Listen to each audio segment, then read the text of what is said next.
interview with Rabbi Michael Mandel. This is tape 9. Rabbi, you were telling me about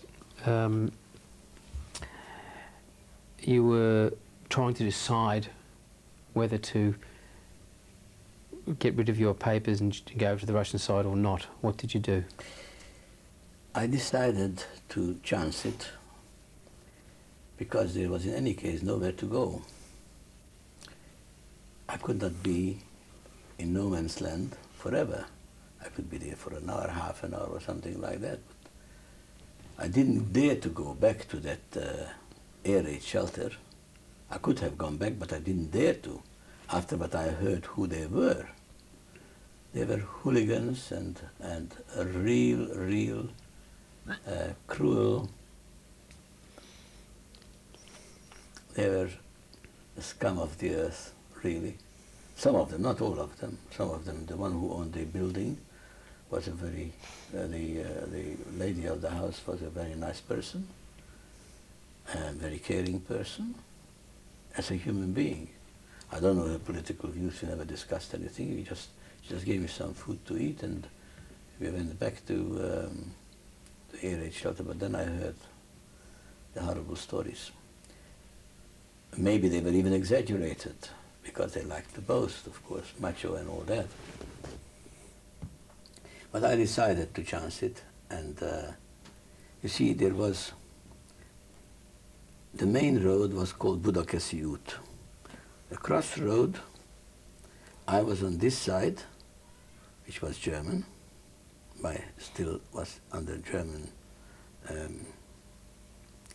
power, and then the other side of the road, and the side streets, etc., that was already German, Russian occupied. And the Russians had already some machine gun placements on the roadside, just from the embankment. And so did the Nazis also on the other side. But there was, as I say, no fighting just then, and I, without being seen at that time, I came out from the woods, so to speak. I just discarded my papers there. I did it even in I thought it was very clever to do it that way, that in case something happens and I have come back to it, I still will find them there. So I concealed it, I left it there, discarded the papers, and went across to the other side. Now a Russian soldier stopped me. I couldn't speak Russian. I was only taught one word which was wrong, Žid, which is the derogatory term for a Jew. Yevrei is the correct one. Yevrei is, the translation is Hebrew, and Žid means Yid, you know, Jew boy. And so he asked me who I am. Stai. He said, stop me. I can't tell you how I felt. I said, Žid. He went through his my coat to check whether I've got no weapons on me. Of course, I obviously had nothing. And he said, well, afterwards I learned what he said to me, curly one in Russian, and he let me go. So I walked from there, walked up to Budakeszi út, which was a side street, but I went to Budakeszi út. I went to the home, by that time under Russian control. Which home is this? That Детский дом, the children's home, the Hadik, Chateau Hadik. And there was great rejoicing. I can't tell you what it felt like being free. That is to say, being under the Russians instead of being under the Germans. And they brought from, Major Maslov was the name of the commander of the locality, which is Budakeszi, is the nearest satellite town of Budapest, on that side, on that road, on that route. And Major Maslov, from his own pay. He didn't requisition or sequester from anybody. He went and bought a cow, had it slaughtered by the cooks, and sent it over to the children's home. And he sent chocolates. The children didn't see it for years. At least 2-3 years they didn't see it. And other sweets and bread and butter and unheard of things, you know, during the war in 1944. That was already 1944, December, after Christmas. Soon it was in 1945. And he also sent over a cook to cook for us, but he first sent over a disinfecting group to sanitize us. So, because we were filled with lice, the toilets broke down already some days before. The sewerage broke down, and there was no one to fix it, and he had them fixed. He sent over a group to disinfect us. He sent over a disinfecting steam machine or whatever, and we were stripped of our clothes and shaven and all that. So Mayor Maslov was very kind to us and sent food and so on, helped us a great deal. Between Christmas until we had to leave the place, and we could leave the place because the bridges were broken down, and there was no traffic between Buda and Pest. But the Russian soldiers built a pontoon bridge, and I was on one of the first wagons that went across that pontoon bridge in March of that year, in 1945. I went over and I went to my sister and went to my uncle, and that's how the reunion was. But unfortunately, by that time, my sister was sick. Which sister is this? Teresia, she died after. The one who was in Budapest at Lerots. He was hiding for almost 8 weeks in the cellar, and they had no food. She contracted pneumonia and pleurisy, and followed by tuberculosis, and that took her away. I went, I joined the Zionist Youth Organization, and our home was in a place called Deli Babutza in Budapest. And next door, or parallel street, or back to back, there was a Russian military officer's kitchen. And I was chopping wood from 4 in the afternoon till midnight daily in order to get fresh food for my sister the next day. There was no public transport. I had to walk 7 kilometers there and 7 kilometers back daily with the food which I brought from the military kitchen. Things that you couldn't possibly get in civilian shops and civilian life, not at that time of the year. I took for her pyramidon, that is a sort of an analgesic and what's the name, to reduce fever, pyramidon. You couldn't get it for love or money. And I took her fresh lemons. She needed vitamin C, and I brought her food and all that. But poor girl, she threw up everything, she couldn't handle it. And she was in hospital, and then she had to come back, and she was allowed to go home, and she went to a place called Szabolcs-utca, Arvin's Három, 33, number 33 in Szabolcs Street. And from there she was taken to a place where she died. And there were only 3 people at her burial, my uncle and aunt and myself. My aunt's late mother, Mrs. Klein, did the tachrich and the shroud for her. She was a blessed lady, and she was an elderly lady by that time. So that was the way I went out daily to her. We loved each other very much, from childhood onwards, as a matter of fact. And it broke my heart that she could not keep down any food, and the doctor told her that she must have some bacon. And I bought her bacon, which was not obtainable really, but I got it, and I didn't steal it, but I got it from the chef, from the cook. And she said, "Fully, darling, I can't eat it. I can't bring myself to eat it." It broke my heart, I tell you.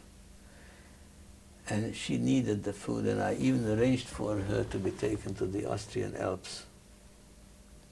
But she couldn't make it. She couldn't make the journey. She was going to be taken by military plane to Vienna, and then from there to, she couldn't make it. And she died, and at that time, I did not know that my sister, who lives in Sydney now, is alive. I didn't know about that. Just towards the end of her life did I get to know about it from my uncle, Geza, who came to Australia in 1939. And he brought me the story, the existence of my sister, of Shiny or Erna.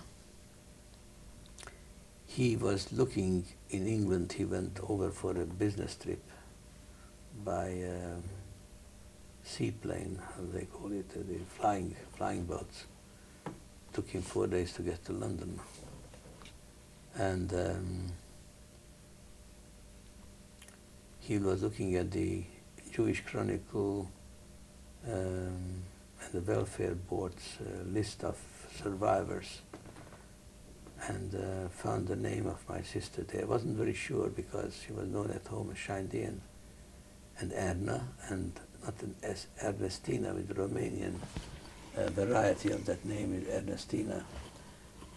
And so he queried her and said, on the phone, he said, "What is your name?" He said, "Ernestina Mandel." That's how she was on the papers. He said, "What was your mother's name?" He said, "Hermina."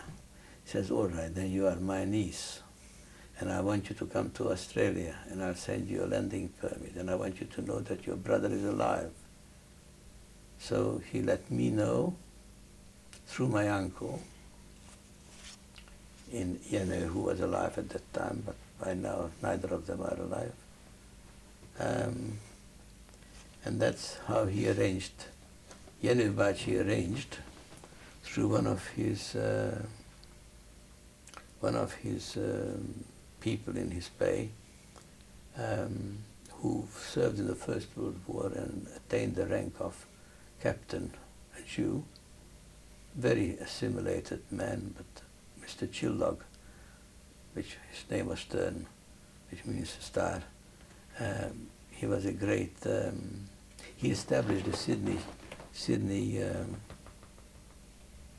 what do they call it, 4 people are needed for the play, a card play. What is it called? Bridge. Bridge. the Sydney Bridge Club. He was the founder of the Sydney Bridge Club. And it was this man, because he was a captain in the First World War. During the Second World War, he did not serve. He was in reserve captain. And as such, he was asked by my uncle to take my cousin, whose name is Zoltan. He lives in Caracas in Venezuela, to take the two of us to Prague, but through to Komárom, the Hungarian side of the Danube, and the Czech side is Komárno. When was this? 1946, July. Had you at this point found out what had happened to... Pardon? Had you at this point found out what had happened to the rest of your family, your siblings and your father? Slowly, yes. I got from people who were returning from... We went, as a Zionist youth, we went frequently to the railway station, and as the trains were coming in from Vienna and from the west, we heard the horror stories. And I met one of my nieces who lives now outside of Haifa in Kiryat Yambet. She's alive, but her sister, Bobby, died about 18 months, 2 years ago. What did she tell you? The two of them were, she was on this train coming from Auschwitz, and what did she tell me? She told me that her parents were done to death and the whole family gone. Did she tell you about your own family? Yes, our own, my own, I mean, her brothers and sisters, and that her brother is also alive, Shmuley, but he passed away in the meantime. He had a kidney problem. And his daughter, that is my great niece, lives in Kiryat Ata, and her daughter is married now and she's got a little child. So how many of your siblings survived? Theresia survived, but died in October of 1945, and my sister Erna, who lives now in Sydney. That's all. Your father? My father, my brother, my sister, my nephews, my nieces, my cousins, my uncles, my aunts, the lot. 123 of them. In less than 10 months from when we knew about it.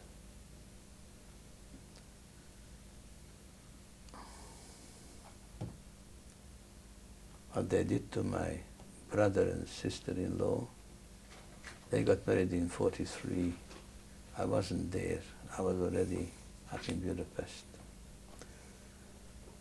They got married and they had this baby. I was told by my hometown people what happened to them. They're too horrible to tell.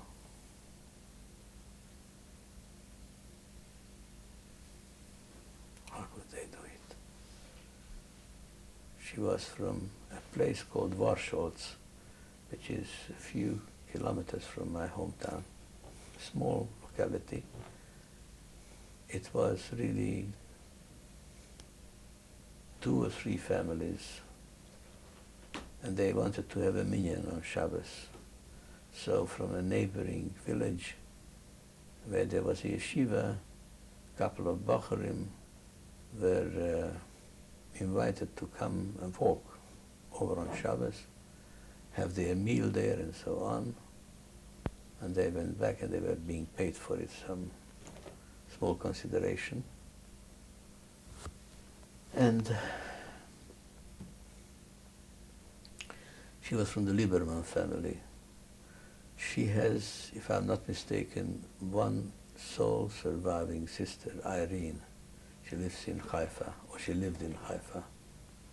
She was married to a tailor by the name of Weiss. What happened?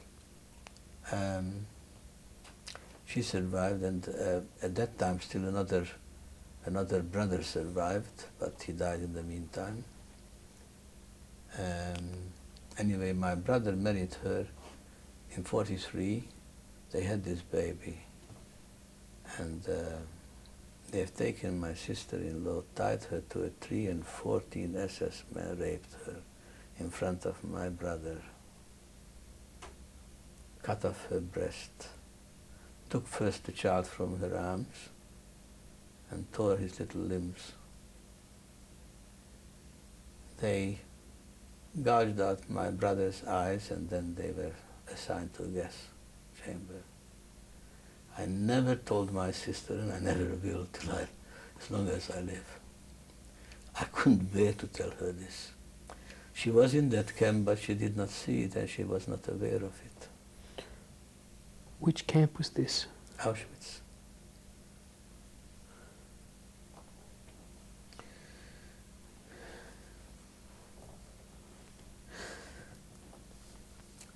Sorry, but I can't help it.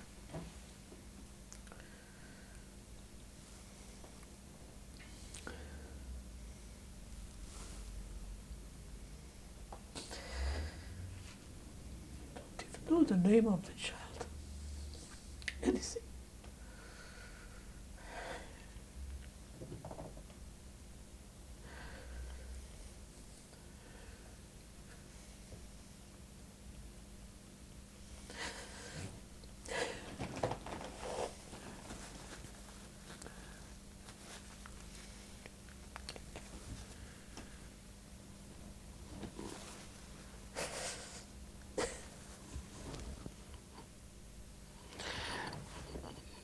Rabbi Mandel, how did you find out about what happened to your brother, sister-in-law and niece? I was attending a wedding in Israel about 1951-52. One of my townspeople got married, and one of the guests told me about it, what happened to my brother Yankee and his wife Serin and their baby, whose name I don't even know. I don't dare often to ask it from my sister about the baby's name. Can't see very much point, although I would love to know at least what name was given to my little nephew. That was my full brother, same mother, same father, the only grandchild of my father that survived until he was so cruelly murdered. In other words, he was born in the ghetto, in the brick kiln, and from there they were deported. And that was the only one. The other sisters and their children, etc., they were from the first wife of my father. And this was the only one from my own mother and father. And of course, the only one that I have now is my sister. Theresia was not married. She had no children. Yankee was married and had this child. Lily wasn't married. Mansi was married, but she's from the first wife. Yolam was married and from the first wife, married and had the son Shmilu, whose daughter married to David Hochmitz. She's an optometrist and optician, etc. Outside of Haifa, in a place called Kiryat Ata, Optikait. Several children, and her eldest daughter got married and now has a baby. You said this was in 1950... 52. I was told about it. So let's step back now. 1946. Mm-hmm. After the war, where did you live? Well, in 1946, in March, and this was in 45. In 45, when I came from the children's home through the pontoon bridge to my uncle and to Les Rots, I soon joined I went back to stay at Louisot Savan B. But afterwards I joined the Zionist youth and I went out to work at a place called Mikefe, which is a Hachshara. What was your aim? Pardon? What was your aim of going there? I had a cousin who now lives in Rehovot. He, in 1943, already took me along to the Zionist youth to some function. I was very impressed by it. And the following year, I joined not his group, but another group. I went to Hachshara, eventually to go to Israel. And I worked on Mikefe, and then soon I was asked if I would have wanted to go to a seminar, a youth seminar. And I said, yes, I do want to go. So I went to live in Budapest, where the youth movement was housed, which was the place where I was previously chopping wood, near that area. By the way, I met, in 1945, I met up with Dr. Joseph Udvari, who was the mayor of my hometown, the one who was beaten up, had to be hospitalized because he raised his head, greeted my father. At any rate, that's what I did. I went there. And from that seminar, which was very intensive, from 6 o'clock in the morning till about 10, half past 10 in the evening, with meal breaks only, very prominent lecturers, professors, Professor Tokac and Professor Sass and others were giving lectures on all manner of subjects, on economics, on history, on Marxism, on Zionism, on Palestinography, on all sorts of things. And I was sent off to eastern and southern Hungary to try and seek out children who were given to non-Jewish people to save their lives, to hide them and to conceal them. How old were you at this time? 16 and a half, something like 16. We'll just take a break there and change tapes.